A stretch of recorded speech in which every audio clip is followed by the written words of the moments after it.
My wife rejected me in bed. Don't touch me. I have self-respect. Next day, I rejected her demands. Don't ask me. I have self-respect. She lost her mind. I never thought 6 years of marriage could collapse from something as small as a sentence. But looking back, that night wasn't the beginning of the end. It was the moment I finally stopped pretending everything was fine. My name's Evan. I'm 37.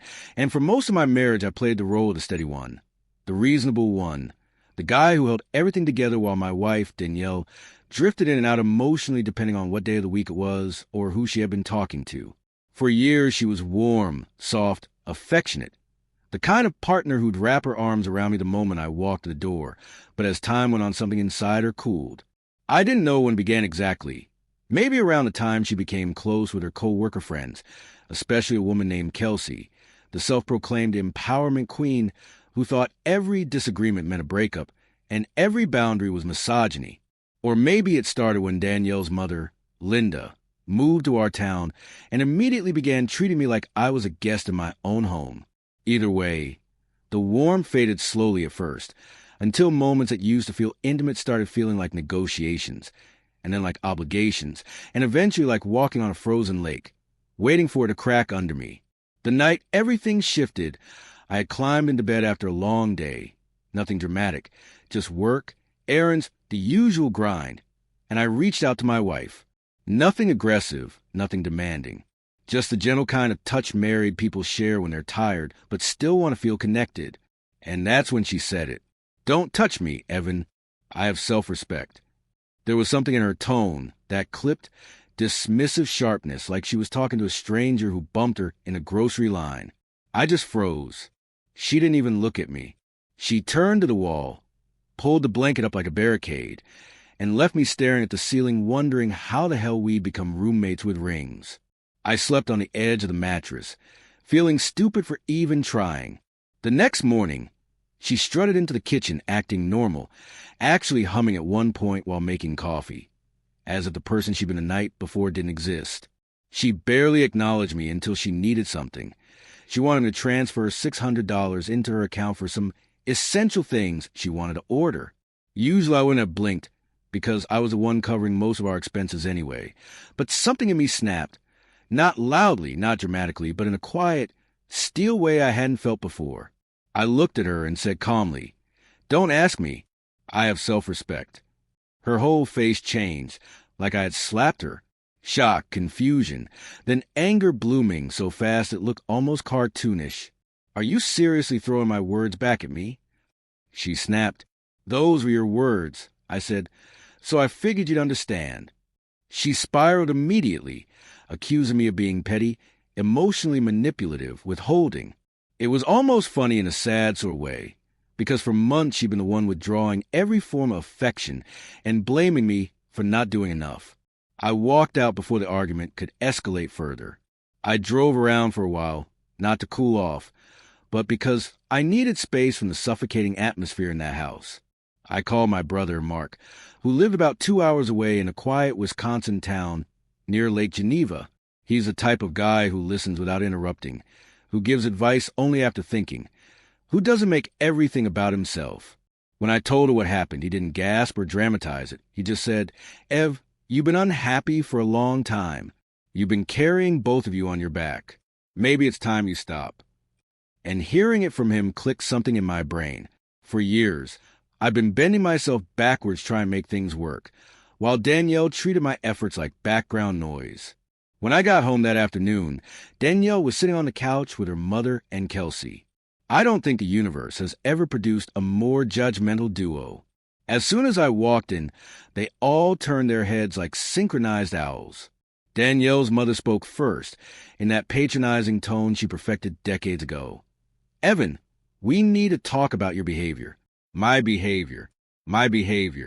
You'd think I burned the house down, not refuse to fund her online shopping spree.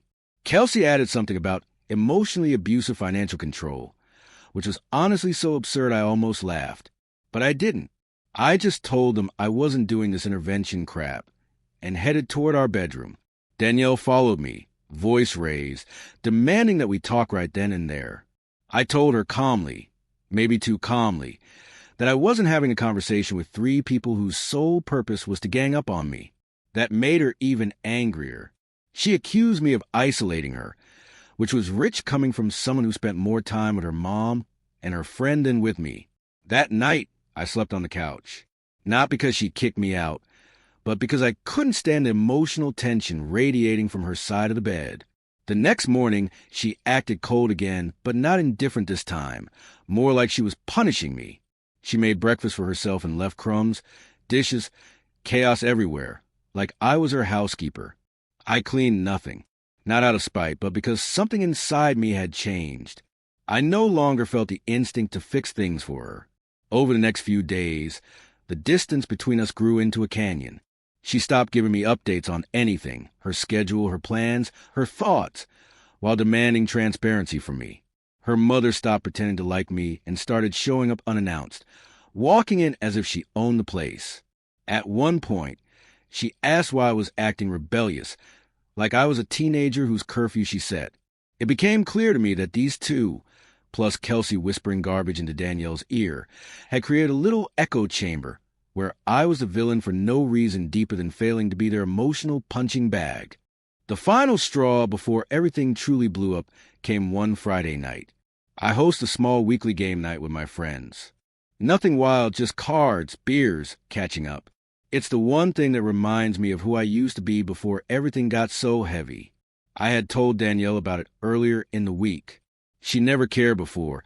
It used to be one of the few nights we both enjoyed doing our own things.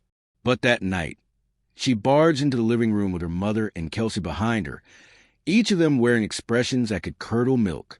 "You didn't tell us you were having people over," she said. "Us. I didn't remember marrying 3 people. My friends fell silent. You could feel the discomfort thickening the air. One of my buddies, Chris, shot me a look that said, "Want us to leave?" And I hated that the people I invited into my own home felt they were intruding because of my wife's theatrics. I stood up and said, "We can talk later. I'm with my friends right now." Danielle fired back, "No, we'll talk now. You don't get to dismiss me like that." And that was when something in me finally crystallized.